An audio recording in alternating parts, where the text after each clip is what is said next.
Olá, Fara. Olá, Margarete. Tudo bem com vocês? Vou dar um tempinho aí pro pessoal entrar.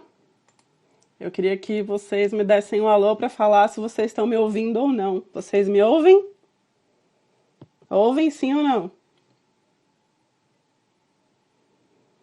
Boa noite, pessoal. Estão me ouvindo? Alguém fala sim ou não para mim aí, por favor. Obrigada, Fara. Tudo bem com vocês? É um prazer estar aqui.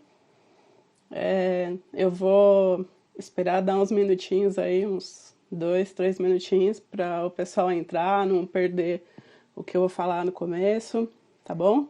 Vão entrando aí, sintam-se à vontade. Daqui a pouco a gente começa. Temos 4 online até o momento.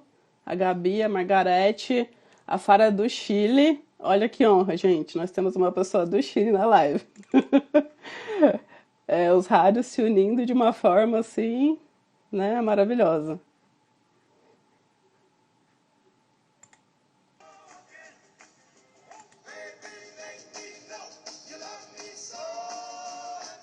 Ó, a Larissa tá aí.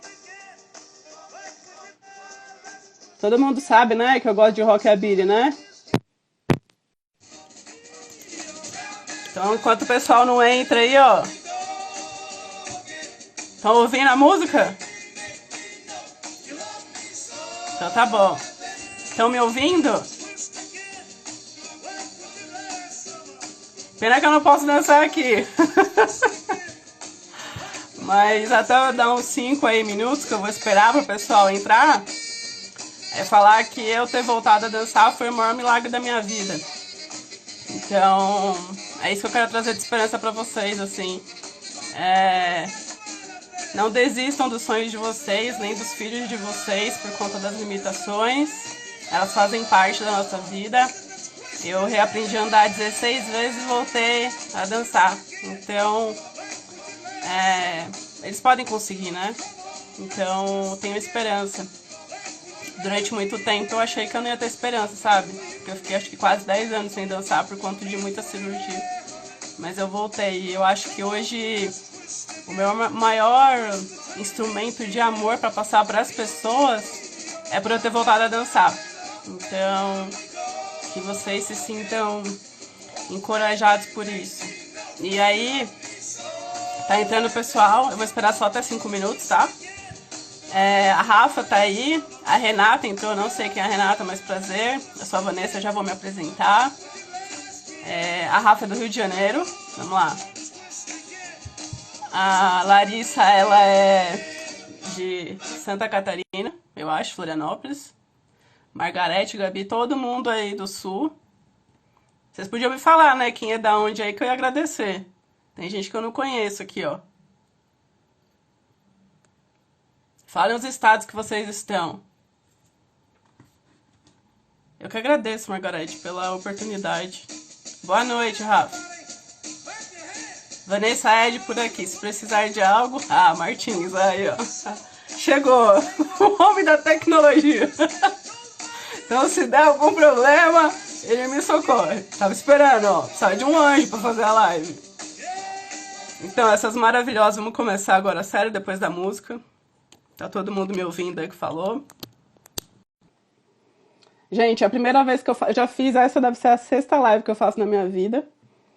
E eu sempre fiz live com outras pessoas, tá? A primeira vez que eu faço live sozinha, mas eu já dei algumas palestras da minha vida, então vamos lá. Então, eu peguei as minhas palestras para trazer para vocês a minha vivência com Excelate XLH, ok? Então, primeiramente aí me apresentando, né?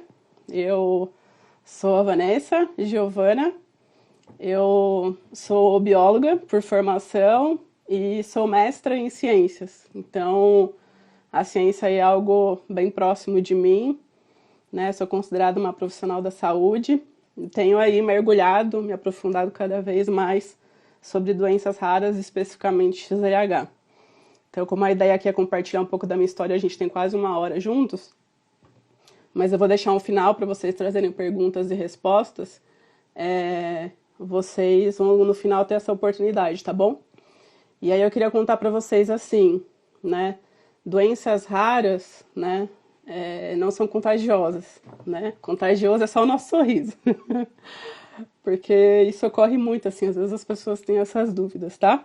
Eu ia dar uma palestra esse mês da minha vida em 2 lugares, mas por conta do coronavírus não aconteceu. Mas os meus materiais estavam prontos, as minhas apresentações, então vou me basear um pouquinho nelas para falar da minha história, tá? Doenças raras, elas são oscilantes, tá? Então ela tem um momento na sua vida que você vai estar no ápice, eu tô aí dançando.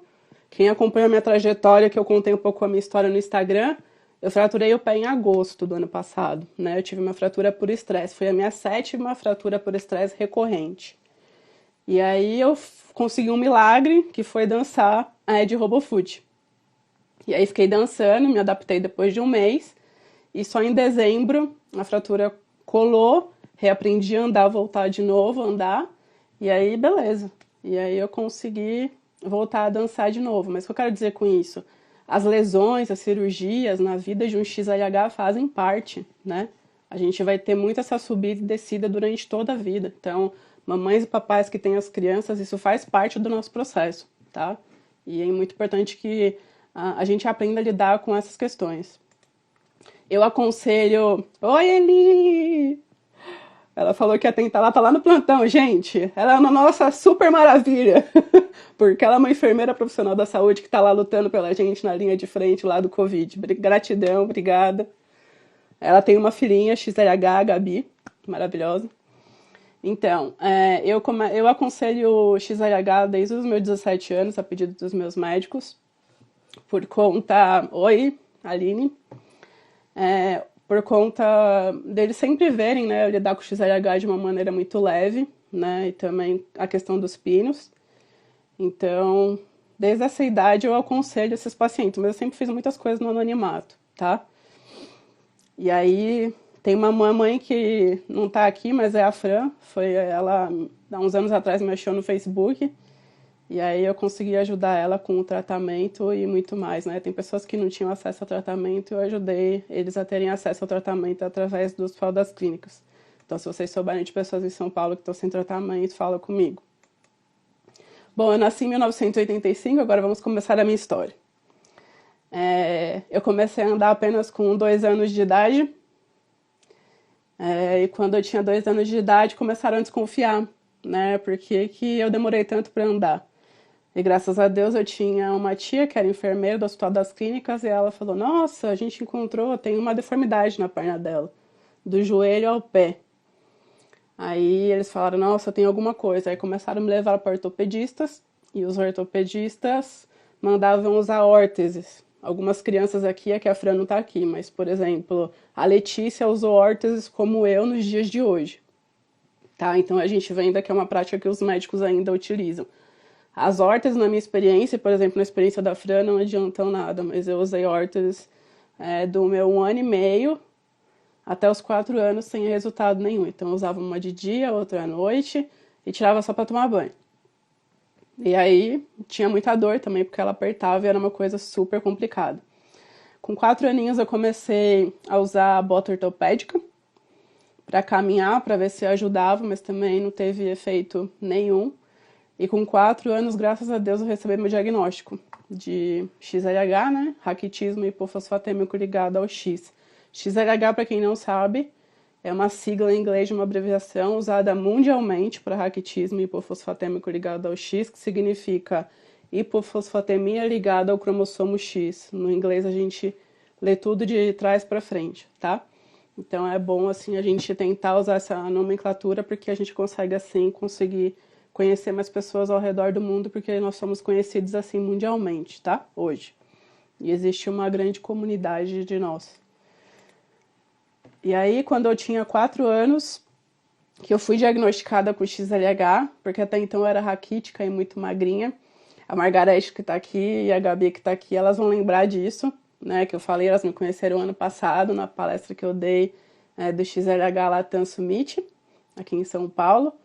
E lá eu falei que tem uma coisa que ficou muito marcada em mim, assim. Eu lembro que eu fui andar de bicicleta, que o meu pai me deu de rodinha, e a bicicleta, quando eu montei nela, não saía do lugar, porque eu ainda não tomava nem a medicação convencional do XLH, então eu era muito fraca e extremamente raquítica. E eu lembro que isso causou uma frustração muito grande, eu saí é, né, da bicicleta chorando.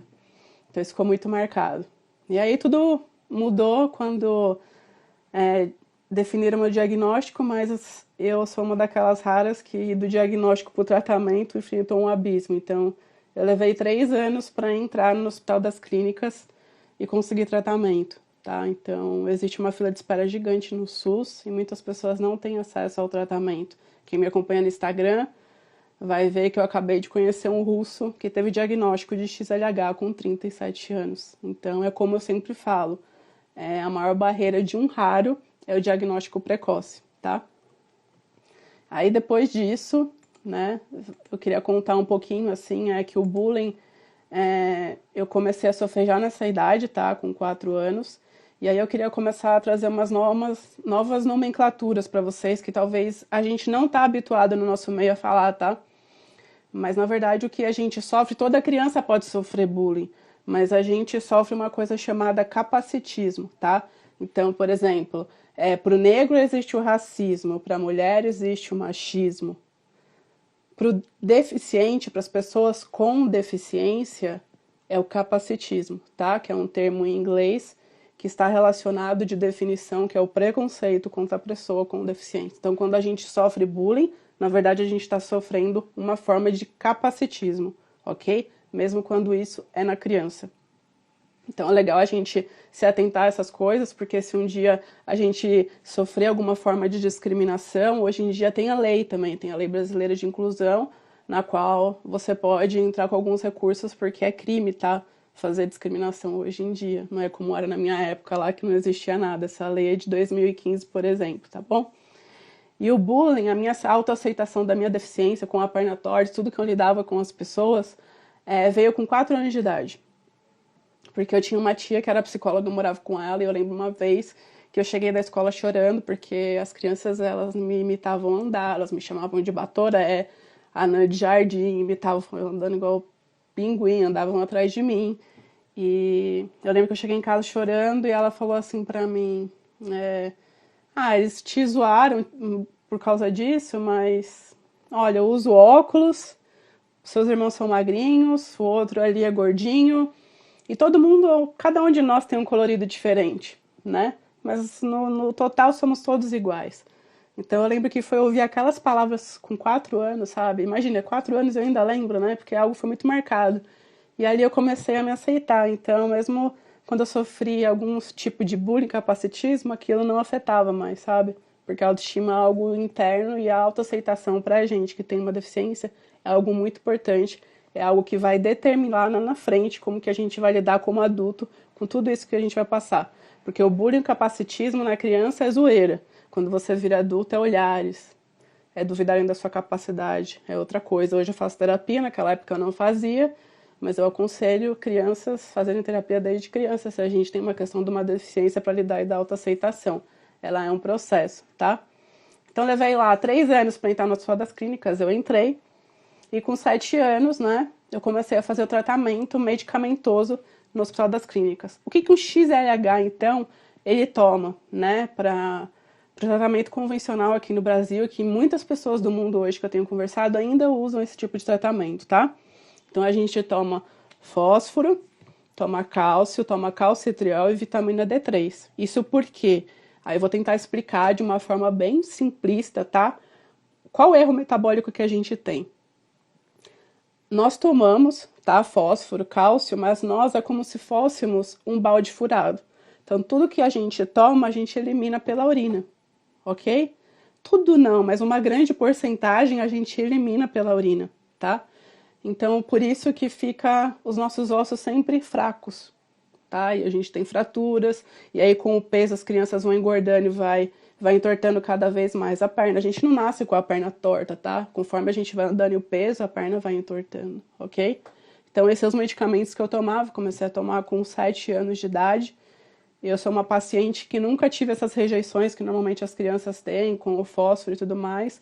Eu também sou uma paciente que nunca tive que tomar essas soluções de fosfato que as mamães falam pra mim que é horrível e que as crianças têm que tomar, né? Eu nunca tomei, eu sempre tomei comprimido, tá? Então, eu não sei, mas eu acho que deve ser horrível e elas falam pra mim que é horrível, eu sei que eu nunca experimentei isso. Mas aí, com 7 anos que eu comecei a tomar as medicamentações, né, todos os medicamentos, eu comecei a ganhar independência. E aí, com 4 anos eu já dançava fraquinha, com 7 anos eu dançava mais ainda. Eu já era uma criança que me autoaceitava, comecei a fazer amizades, mesmo com os bullying que eu sofria, e fazia de tudo. Fazia natação desde criança, dançava desde criança. Eu era uma criança muito funcional, isso que é importante assim vocês saberem. Deixem as crianças serem funcionais, sabe? Se elas têm vontade de fazer as coisas, deixem elas fazerem, sabe? Não proíbam elas de correr, de dançar, de andar de bicicleta. Eu, na minha experiência, tomando uma medicação convencional, eu nunca tive fratura de criança. Eu caía sempre. Isso é outra característica.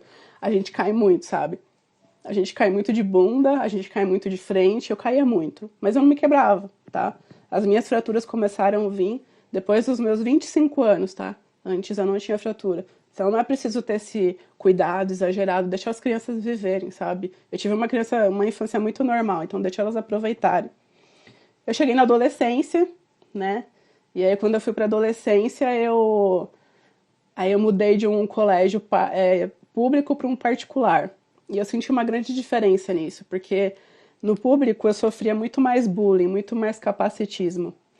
E quando eu fui para o particular, por causa da questão do conhecimento das pessoas, eu comecei a sofrer muito menos bullying, muito menos capacitismo. E aí eu comecei a ter amigos de verdade, amigos que eu tenho até hoje, tá?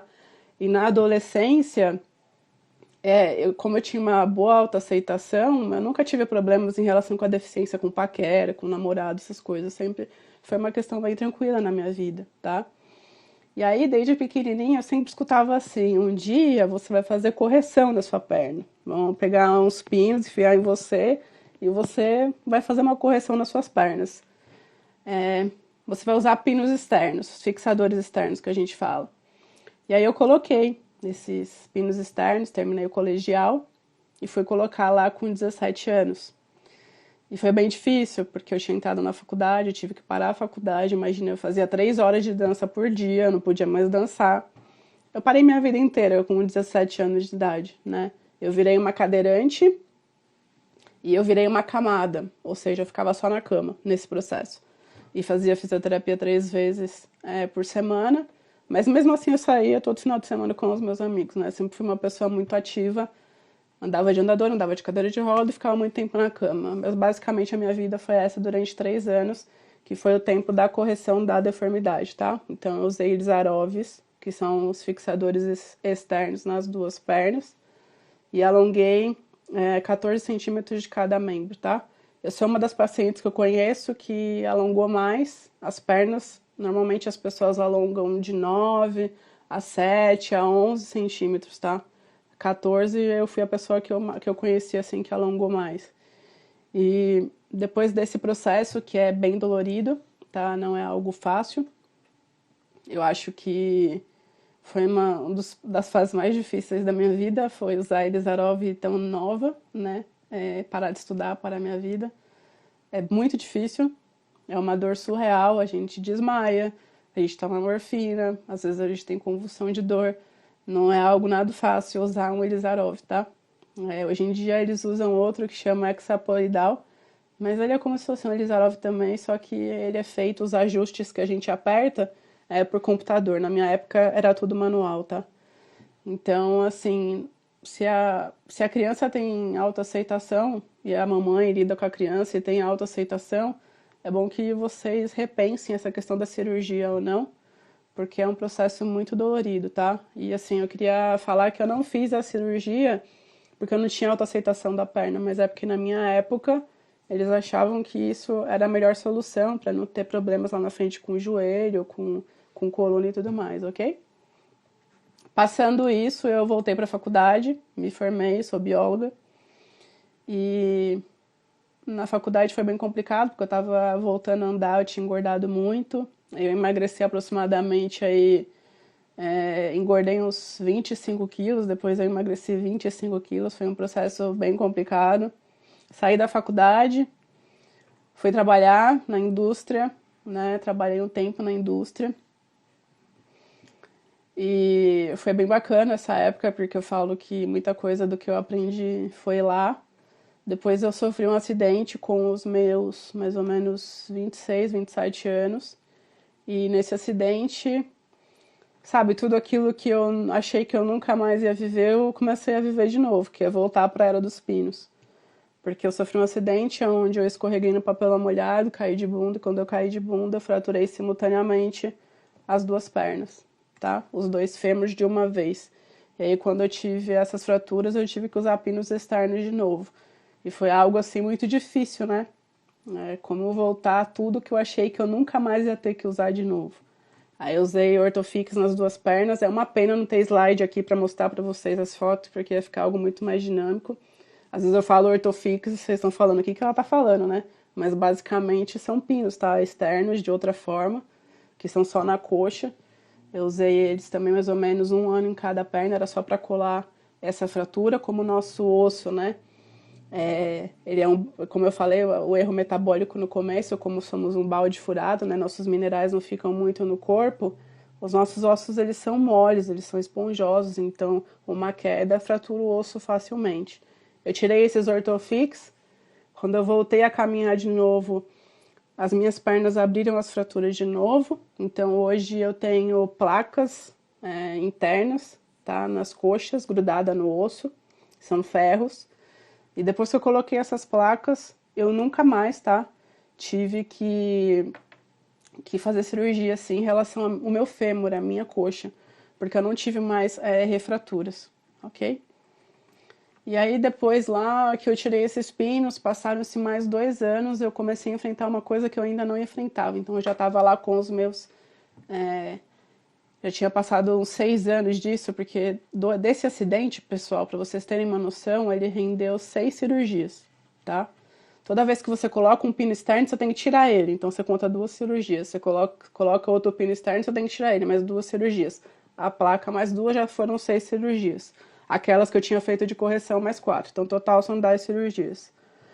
Depois disso tudo, que eu voltei a caminhar, depois que passou uns 3 anos, eu comecei a ter fraturas no pé, tá? Então, eu tive fratura nesse dedo aqui, ó, que chama metatarso, é o quarto metatarso. Eu tive uma fratura bem aqui.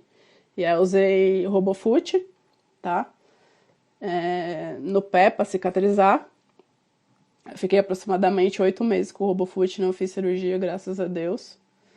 E aí depois, com todo esse processo, eu cheguei a ficar, né, um tempo afastada, e depois eu falei, ah, não, tem que rever o que eu vou fazer na minha vida, né, e vou decidir ir pra academia. Aí fui para fazer mestrado, e ano passado, graças a Deus, terminei o meu mestrado em ciências, tá, pela Unifesp. Foi bom porque isso me trouxe uma outra visão profissional, tá? Então, foi muito bom ver nisso, assim. E aí, ano passado, quando eu fui convidada para dar palestra no Latam, é como se as pessoas tivessem falado para mim, assim, mostrasse para mim que eu precisava ajudar mais ainda elas do que eu já ajudava com aconselhamento, assim, no anonimato, né?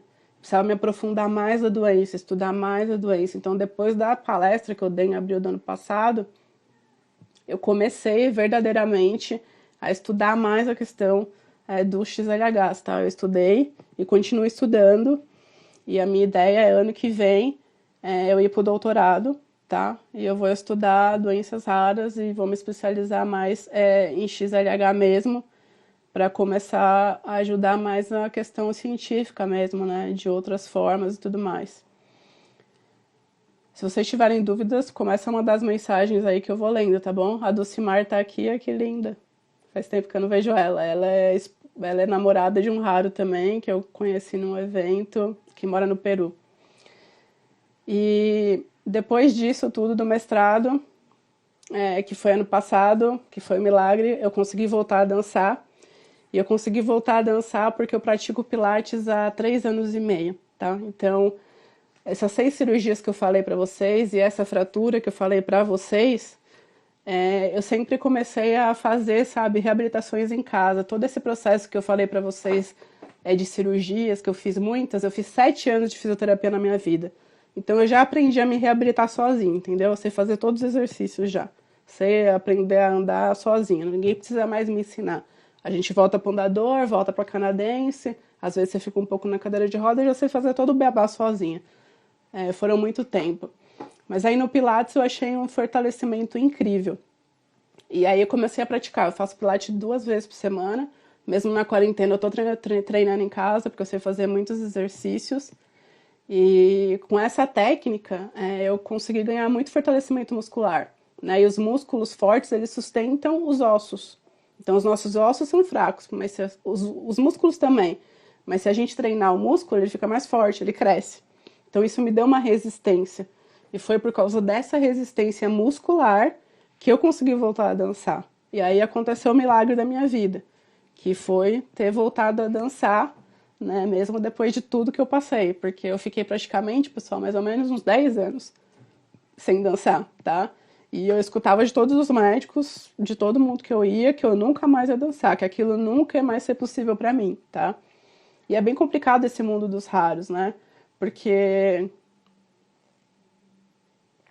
os médicos, às vezes, eles nos passam prognósticos muito ruins, né? De quanto você vai ter de sobrevida, do que você vai poder fazer no futuro ou não, se você vai andar, se você não vai andar, tudo mais, né? E eu acho complicado a gente dar diagnóstico fechado, prognóstico fechado. Diagnóstico é o que a pessoa tem, prognóstico é como é que vai ser o futuro dela, tá, em relação à doença. Eu acho muito complicado a gente falar essas coisas, porque cada indivíduo é único, né? Eu não tô na pele de cada um, e isso depende muito do esforço de cada um para eu ficar falando ou não sobre isso, e nisso eu posso tirar sonhos, sabe? E eu conheço muitos pacientes que superaram os prognósticos que tiveram, né? E eu sou uma delas, né? Então todo mundo falava que eu nunca mais ia voltar a dançar e eu voltei a dançar, mas foi muito também por conta da minha vontade, porque eu fiquei treinando muito tempo Pilates, né? E eu, assim, eu danço 2 vezes por semana normalmente. Também não é muito, tá, pessoal? Eu sofro de dor crônica, eu vou chegar nisso daí. Então, assim, eu danço 1, 2 músicas. Tenho que parar uns 40 minutos, depois eu danço 1, 2 músicas, tem que parar mais 40 minutos, sabe? Quando eu era adolescente, eu dançava 3 horas seguidas, agora não dá mais, porque eu sou aquela paciente que enfrenta a progressão da doença. Na minha última palestra, eu falei muito da minha progressão da minha doença, e eu tenho que falar sobre a progressão dela, porque XLH, ela é uma doença crônica, rara, de nascença, progressiva, ou seja, as lesões elas vão aumentar, tá? Nessa palestra que eu fui, tá, do ano passado, eu escutei uma paciente contando que ela tinha má formação de Chiari. E, puxa, o que que é isso, né? Daí ela falou assim, ó, ela é dos Estados Unidos, ela é a Marina. Por isso que é tão importante a gente, né, trocar, assim, conhecimento, trocar experiência. Ela falou que ela tinha essa enxaqueca desde criança e que ela tinha uma formação de Chiari, eu nem sabia o que era. E eu falei, nossa, eu acho que eu tenho isso daí. E aí eu fui investigar, eu mesmo marquei neurocirurgião, que é eles que cuidam disso, e descobri que eu tinha. Aí começou a fazer sentido, sabe? Eu vi que eu realmente tinha aquelas enxaquecas por isso, fiz ressonância magnética, eu tenho uma formação de Chiari tipo 1. Quando eu dei a palestra que a Margarete e a Gabi viram, eu não sabia disso ainda, né? Eu desconfiei em abril e eu tive diagnóstico em junho. Então eu tenho um aperto aqui, imagine que aqui é o cerebelo, aqui é o crânio também é um osso. Então ele comprime o cerebelo e ele aperta a medula espinhal e o cerebelo. Então isso causa uma dor de nervo, de musculatura, que pega tudo aqui, pega ombro e você tem dor em cervical, nessa região do pescoço. É uma dor que acompanha eu quase 24 horas por dia hoje em dia, porque as lesões vão aumentando. Então a Chiari, ela atinge 20% dos pacientes com XLH e 9% desses fazem cirurgia. Essa cirurgia é uma descompressão desse cerebelo, que é tirar um pedaço aqui do osso do crânio. Eu não quis fazer, porque uma das sequelas dele pode ser ter AVC.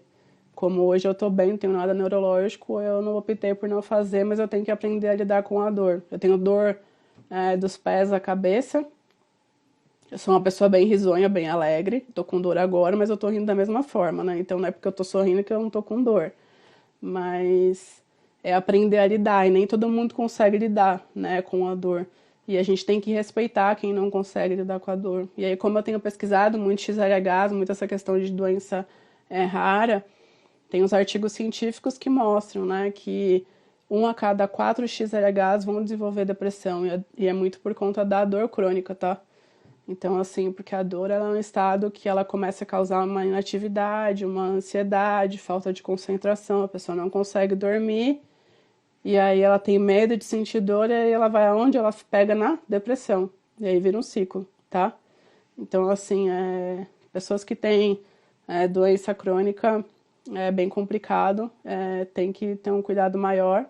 Por isso que eu falo, assim, a questão que eu falei do começo lá de fazer terapia, tem que fazer terapia de criança, e até adulto, entendeu? Porque lidar com a dor é algo muito difícil. E a dor é algo invisível, o outro não vê. Então as pessoas me veem sorrindo, elas acham que eu não tô com dor. As pessoas me veem dançando, elas acham que eu não tô com dor. As pessoas me veem fazendo pilates, colocando as pernas para cima, acham que eu não tô com dor, mas eu tô com dor o tempo inteiro, né? E isso é outro tabu também, porque as pessoas acham que porque você tem dor, você não tem que fazer atividade física. Não, querido, você tem dor, você tem que fazer atividade física. Por exemplo, eu, como tenho essa lesão de Chiari, os meus músculos, eles comprimem todos os meus nervos. E aí eles ficam assim o tempo todo nessa região, lutando. Quando você faz atividade física, por exemplo, se você tá lá exercitando esse músculo, imagina, com o tempo você vai sentir uma dor, não vai? Você vai entrar em fadiga muscular, que a gente fala. O meu músculo tá sempre assim, ó, se contraindo involuntariamente. Isso, né? Imagina. É isso que eu sinto, tá? Então eles estão sempre contraídos aqui. Então isso gera uma dor, assim, e é de nervo, não tem o que fazer, você tem que aguentar, né? Se eu tomo remédios fortíssimos, opioides fortíssimos para dor, mas na verdade, assim, o que muito ajuda é você alongar, fazer alongamentos, ter postura correta para não deixar tensionar tanto, né? Em médicos de dores crônicas para tomar injeção, eu tenho feito isso agora no HC, mesmo com a Covid, entrei no grupo de dor lá, faço tratamento no Hospital das Clínicas, né? Então, para ajudar um pouco, assim. E a atividade física, ela vai soltar essa musculatura, tá? E a dança, no meu caso, vai liberar endorfina, né? Então, por mais que eu sinta dor dançando, eu também fico num estado mental muito feliz. Então, vale a pena, entendeu? Tem dor que vale a pena, pessoal. E eu tenho uma frase clássica que eu falo: a vontade tem que ser maior que a dor, senão a dor te paralisa, né? Porque a dor você vai sentir sempre, na sua casa, se você for pro rolê, se você for dançar, se você for fazer pilates, tudo você vai sentir dor. Ficar no computador, trabalhar no computador, que é o que eu faço, você vai sentir dor sempre, tá? Então, é aprender a lidar, né? Quando a dor fica insuportável, você deita, fica um tempo de repouso, às vezes você tem que ficar o dia inteiro de repouso, mas essa é a vida de um XLH, tá? Tem pacientes que, quando são muito novos, eles ainda não sentem tanta dor, mas com o tempo eles vão sentir dor, porque a doença ela é algo progressivo na nossa vida, tá? Então é uma coisa assim de aprender a lidar. Acho que eu já falei nisso tudo. Olha quem entrou aí, o príncipe mais recente, XLH. Pietro tá aí, esse lindo é um irmão. Ó, Pietro, eu ganhei um sobrinho agora. Você tem um irmão mais novo, que é esse daqui, ó, o Samuel. Tem 7 anos. Olha a lindeza, vocês são lindos. Quando eu vou tirar foto com vocês? É demais essas crianças. Agora eu tenho que tomar cuidado com o que eu posto nos meus stories, porque tem uma criança de 7 anos, né, Larissa? Olhando tudo que eu posto. E às vezes eu falo umas coisas meio polêmicas lá, agora eu tenho que tomar cuidado, que eu não posso mais falar nada de coisas polêmicas. Então, e aí eu queria falar assim, acho que eu já falei bastante de mim, né? Eu tô tentando fazer um resumão aqui, tá? Pra não ficar só falando de mim, porque eu quero trazer questões, né, tipo, em relação aos pacientes, do que só ficar falando de mim, entendeu? De mim vocês vão escutar em outras palestras e tudo mais, então meio que eu tô separando meia hora pra falar de mim e tentar falar mais meia hora de vocês e de tratamentos e tudo mais, tá? Eu quero trazer aspectos pra gente refletir. Um ponto mais importante que eu tinha que falar era que Chiari, que eu me recuperei de outra fratura e que eu tô aprendendo a lidar, e é isso aí, façam terapia. Então vamos lá, a rotina do tratamento de um XLH, meu, é muito cansativo, por isso que eu falo que tem que fazer terapia. É cansativo, tá? E o pessoal, quando entra na adolescência, cansa, tá? Cansa no sentido de que eles querem ter independência. E quando eu tinha 7 anos, eu tomava 25 comprimidos, hoje eu tomo 12. Então, assim, o tratamento é algo muito cansativo, sabe? Você tem que acordar pensando que você vai tomar remédio. Então, por exemplo, eu acordo, eu tomo 3 comprimidos. Aí na hora do almoço eu tomo mais 3. Aí na tarde já tem que tomar mais 2. Aí à noite tem que tomar mais 3. Tipo, você já entra no auto automático, entendeu? Você nem pensa mais pra tomar. Tipo, eu não preciso mais de alarme, entendeu? Eu acho que meu relógio biológico ele já dá meu alarme. Mas é um saco pra uma criança ter que ter essa rotina, entendeu?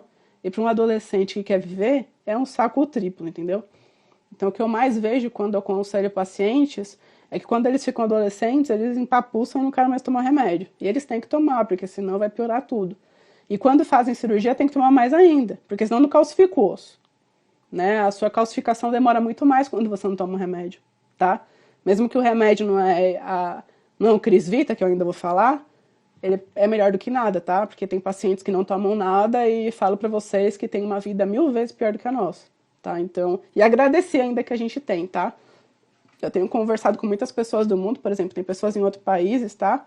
Que elas nem têm acesso à medicação convencional como a gente tem aqui no Brasil, tá? Que o governo dá pra gente. Então, isso é bom também pra gente refletir sobre a gratidão da gente ter acesso à medicação, porque muitos países não têm esse acesso ainda às medicações que a gente toma aqui. Ressonâncias magnéticas eu perco as contas de quantas eu faço por ano para descobrir novas lesões, tá? E eu tento no meu Instagram passar a questão das lesões para vocês com muita sabedoria. XLH tem uma progressão de coisas às vezes muito complicadas, tipo, por exemplo, como perda auditiva. Eu não tenho, mas conheço pacientes com a minha idade que já tem.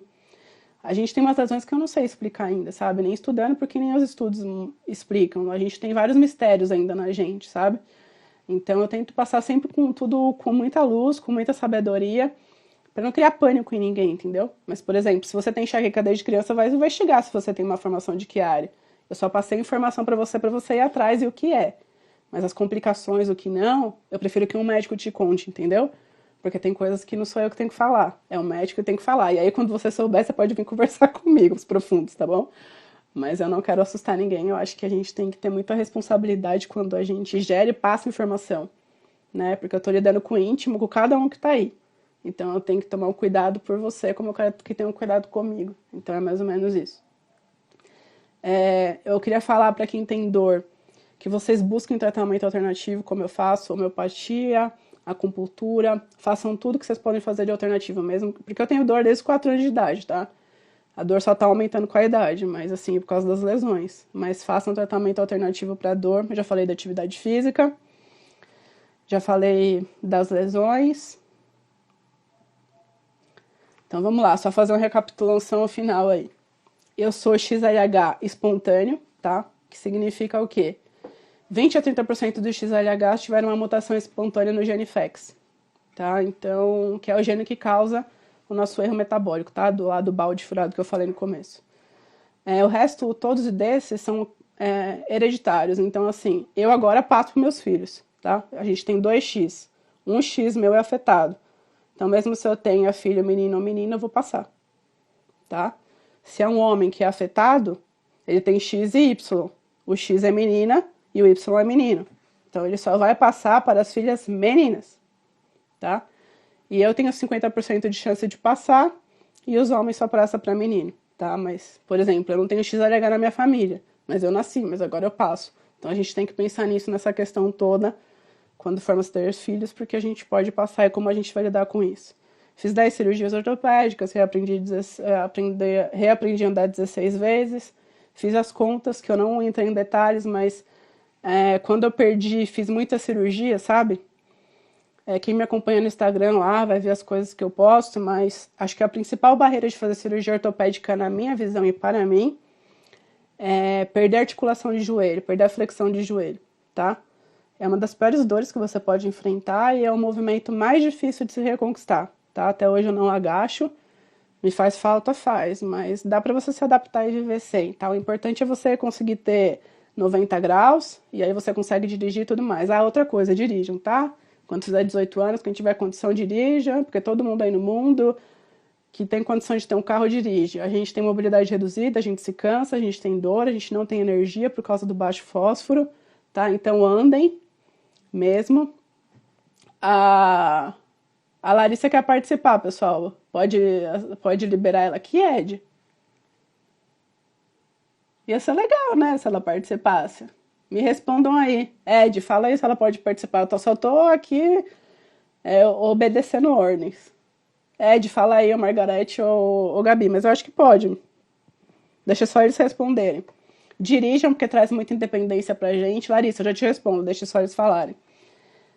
Então, essa flexão de joelho, por causa das cirurgias, eu tive que reaprender a ganhar movimento de joelho 10 vezes, tá? Isso é uma questão bem complicada. O que mais? Depois disso, o que aconteceu na minha vida, né, que eu dei a palestra? Eu comecei a compartilhar informações com vocês. Ah, tá, do finalzinho eu ponho ele lá, pode deixar. Vou deixar ele participar, que ele vai ficar todo feliz, que ele tá doido pra falar comigo. Ao vivo. Eu tenho gerado informações do tipo CID, Classificação Internacional de Doença. Tinha muitos XLHs que não sabiam. O nosso é sequela de raquitismo, tá? Que é 64.3. Então, a gente pode comprar cálculo e isenção. Eu tenho no meu Instagram tentado gerar conteúdo para vocês que às vezes a gente não saberia. Existe uma diferença, por exemplo, de CID e CIF. CIF é Classificação Internacional de Funcionalidade, tá? Então, assim, todos nós somos XLH. Tem outras doenças que existe uma classificação já genética para você diferenciar esses pacientes. Qual é a gravidade? A gente XLH não tem isso, tá?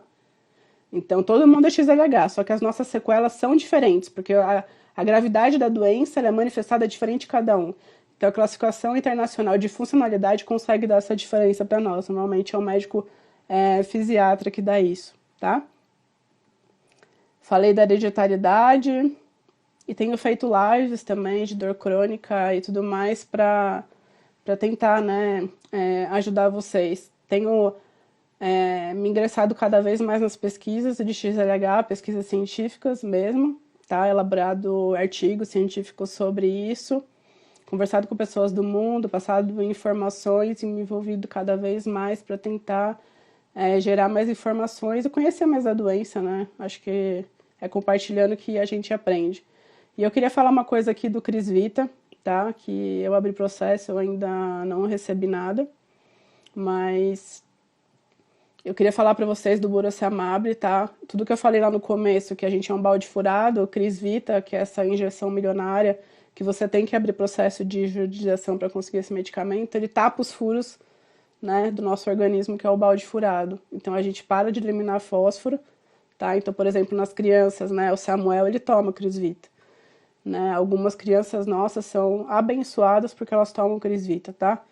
E as pernas delas estão ficando retas. É só a gente ver, por exemplo, a Natália lá da Cecília. Ela fez um vídeo esses dias mostrando a diferença, tá deixando reto, porque o fósforo ele faz um papel fundamental nos ossos.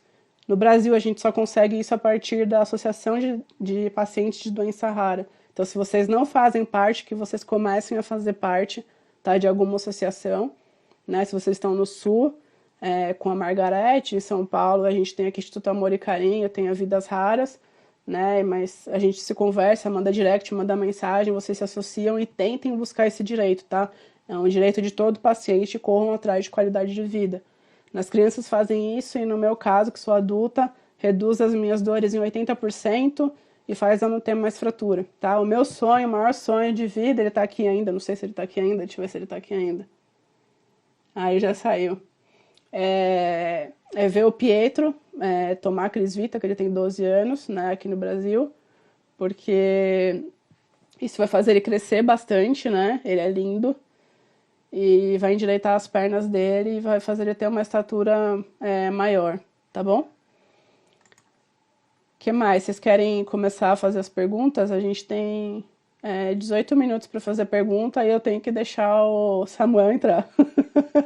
Que ele tá doido para entrar e eu vou deixar ele entrar porque isso é importante para ele. Me mandem perguntas, mamães. Tem mamães aí, ó. Tem a Margarete, tem a Rafa, tem a Larissa, tem a Dulce, tem a Belém, tem a Marli. Vocês têm alguma pergunta sobre mim, sobre o tratamento? Tranquilo? E assim, tudo isso que eu falei para vocês é importante assim que vocês, hoje em dia eu tô assim, se eu vejo um paciente que tem características de XLH, eu vou falar, porque muitos de nós ainda não tem diagnóstico, então é importante a gente falar para passar essa informação, tá? Sobre todas essas questões, é importante a gente lutar, assim, lutar por acessibilidade, ter conhecimentos dos nossos direitos e tudo mais. E outra coisa que eu queria falar é a questão do... Olha lá, a doutor... Eu não conheço ele. Você é XLH? Deve ser, né? Vamos se adicionar. Você faz parte da associação? Deve fazer, né? Se alguém puder me falar aí. Eu também sou entomacrisvita. A gente tem que lutar, assim, pelos nossos direitos. Acho que a nossa outra maior luta é por acessibilidade também. Acho que é uma luta constante. Não estamos associados, mas se associem. Vocês são da onde? Me conta aí de onde você é. Do Brasil, que região? Fala pra mim qual região você é. Mas enfim, depois eu pego o seu contato. Sim, eu te encaminho para alguma da associação. Eu só preciso saber que lugar do Brasil você mora, tá bom? E aí a gente te aconselha para qual associação. Você pode ir, mas a Camu tá totalmente disponível aí. Acho que ela é do Sul, mas, por exemplo, ela ajuda a Natália, que era lá do Mato Grosso, por exemplo, né? A Margarete tá aqui, a Gabriela, elas também podem te ajudar além de mim, tá bom? Para as crianças eu também... é de Goiás. Para as crianças também eu aconselho fazerem natação, eu faço natação desde criança e ajuda demais, tá?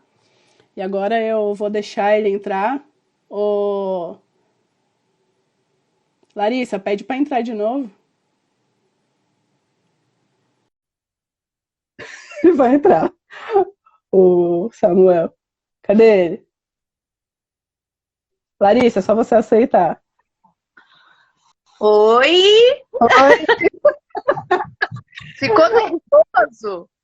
cadê queria ele? falar um pouquinho sobre ele, sobre a medicação, né? Mas ele ficou nervoso. Tá emocionado. Mas eu, como mãe, né? Estamos muito felizes porque o Samuel conseguiu através da associação, com o empenho enorme da Margarete, né? Da CDR, que a gente até se emociona. Porque, graças a ela, a gente conseguiu. E isso é muito bom. Não precisa chorar. A gente passar isso para as outras famílias, que é uma vida que não é muito tranquila, não é fácil, né? Nenhum de nós está preparado, mas que a gente consegue. E principalmente por ter pessoas maravilhosas como você e a Margarete dá suporte. Que isso é uma força pra gente, como mãe de guerreiro.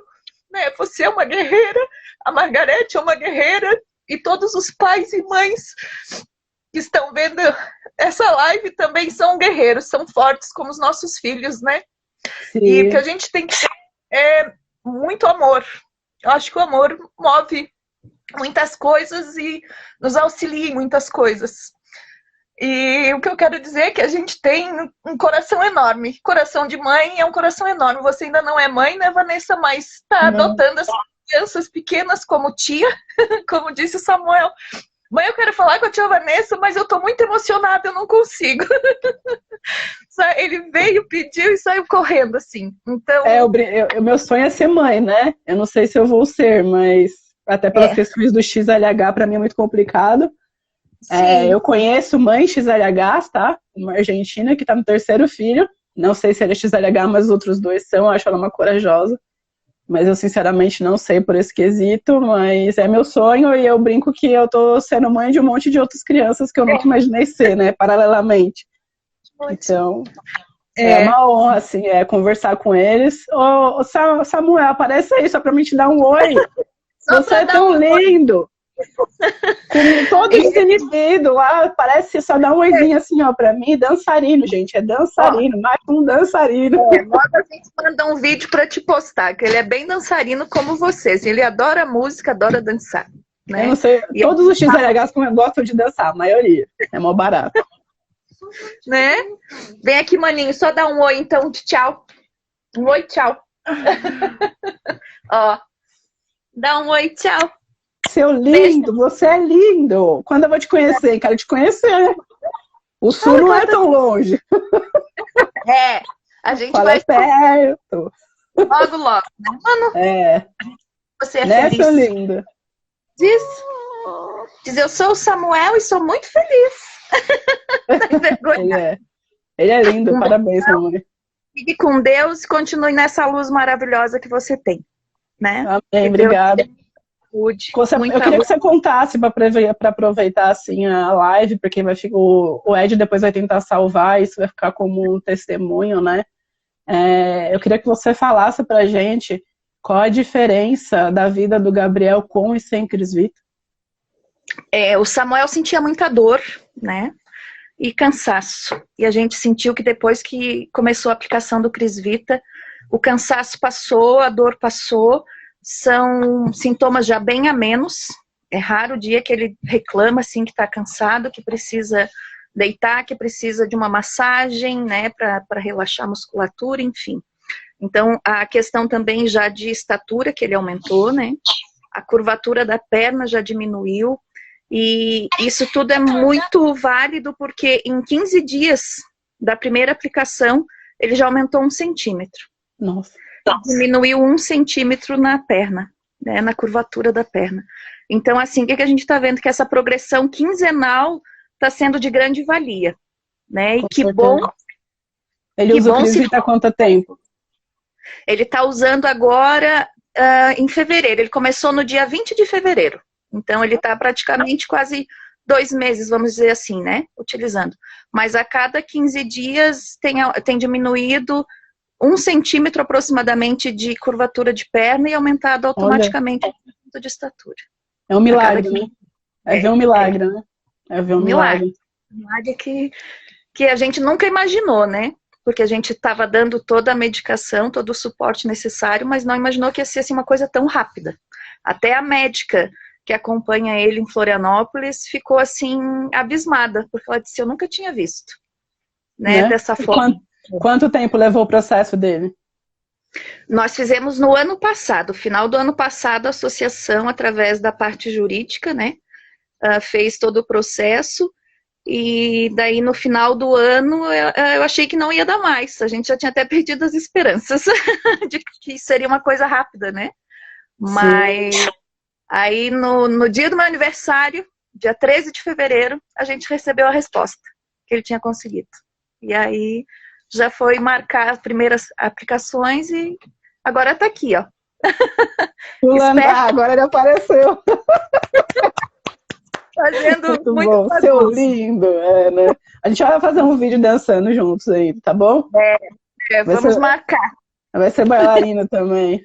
Gratidão por vocês terem entrado, por vocês terem falado, porque vocês são esperanças pra gente, né? Acho que eu só tento passar um pouquinho como adulta que teve resiliência para falar para as crianças que mesmo se elas tiverem cirurgia, elas podem ainda voltar a dançar, mas eu não tenho experiência do Cris Vita, entendeu? Então, são as crianças hoje, né, como a gente sempre vê, que elas são, né, a esperança do mundo, né? Então, a gente vê crianças tomando Cris Vita, a gente fala, puxa, né, como transforma a vida e o quanto nós somos privilegiados no Brasil, viu? Essa não é a realidade do mundo. Só tem pacientes que eu conheço 2 ou 3 tomando na Argentina. No resto da América Latina, só a Argentina e a gente que toma, alguns. Na Inglaterra, só toma poucas crianças. Nos Estados Unidos é muito difícil só por plano de saúde. Na Europa, muitos não tomam, a maioria não toma.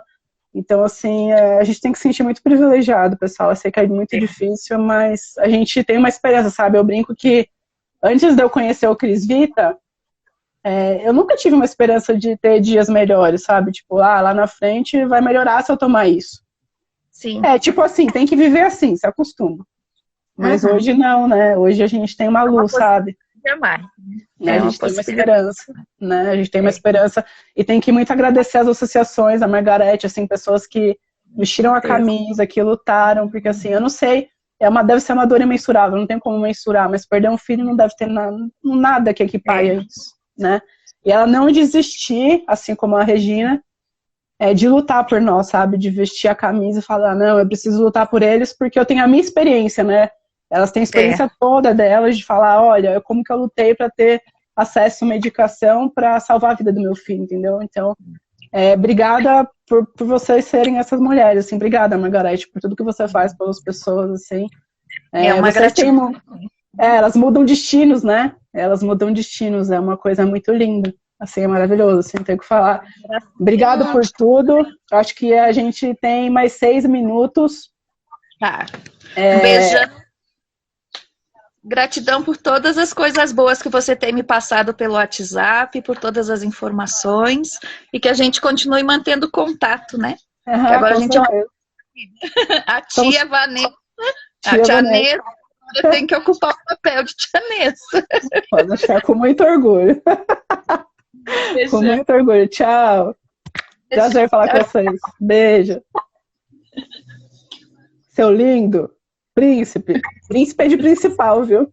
Eu não sei como você sai, viu? Eu não sei como você sai, não. Eu vou tentar aqui. Aí. Não sei. Ele não... Ah, tá. Eu vou tirar. Beijos. Margarete, você não quer entrar, não, para falar um oi comigo, para essa live ficar gravada? Só falta 5 minutos. Você não podia falar pra gente? Por que é tão importante o seu trabalho, assim, como você se sente, o que te motivou a continuar mesmo com tudo que você passou? Você é um exemplo, mulher. Fala aí pra gente, para ficar registrado aí. E isso ser estímulo para as pessoas. Não quer falar? Você que é exemplo. Você falou que você que a gente é exemplo, você que é exemplo. Obrigada por tudo. Né? Ele é uma fofura mesmo, Gabriela. Ele é encantador. Vocês querem fazer mais alguma pergunta? Ah, o Paulo tá aí também. Chile. É isso, pessoal. Se vocês tiverem mais alguma dúvida, a gente viu que tem uma paciente aqui que tá de Goiás, eu vou falar com ela, vou encaminhar para vocês aí, para ela conseguir tomar o Crisvita. Obrigada, Paulo. Tamo junto. Começamos junto, né? Eu falei do Pietro aí agora há pouco, não sei se você estava ouvindo, mas falei que o meu grande sonho ainda é ver ele tomando Crisvita, que é o meu maior sonho, para ele tomar Crisvita antes de mim, né? E depois eu tomar, porque tem que estar passando para ele, né? Então, eu espero muito que ele tome em breve para ele ter uma qualidade de vida bem melhor, né? É isso. Tem mais alguém que tem mais alguma pergunta, pessoal? Muito obrigada por tudo. Só, falando gratidão já. Sonho de todos, melhorar a nossa vida. Pelo menos a gente tem uma esperança, pessoal, né? E quando a gente não tinha uma esperança, acho que é mais ou menos isso. Que a gente possa aí estar juntos, se unir, somos raros, somos família, né? Que a gente possa se apoiar isso, a gente dá a mão pro outro, né? Tem muitas mamães, às vezes, que elas estão desesperadas, eu acho que é o caso dessa de Goiás, tá? Porque o filho dela sente muita dor. A tia Vanessa. Tô ganhando vários filhos, gente. Aí, tá vendo? Talvez eu não seja mãe genética, mas eu sou mãe adotiva de várias. Amém. Obrigada a Deus por isso. Então, que eu tento passar, assim, pras mamães, assim, contato das mamães pra falar, porque apesar de eu ajudar, pessoal, com a minha experiência, eu não sou mãe, tá? Então, que umas possam ajudar as outras aí nessas angústias, né? A Fara tá aqui, ó, ela é do Chile. Ela é um espetáculo, tá? Ela tem experiência... o marido dela é XLH, que é o Xavier, que é médico, e a Violeta, que é XLH. Ela é maravilhosa, eu falo sempre com ela, tá? Ela é muito engajada na causa, ela é ativista na causa muito antes de mim, tá?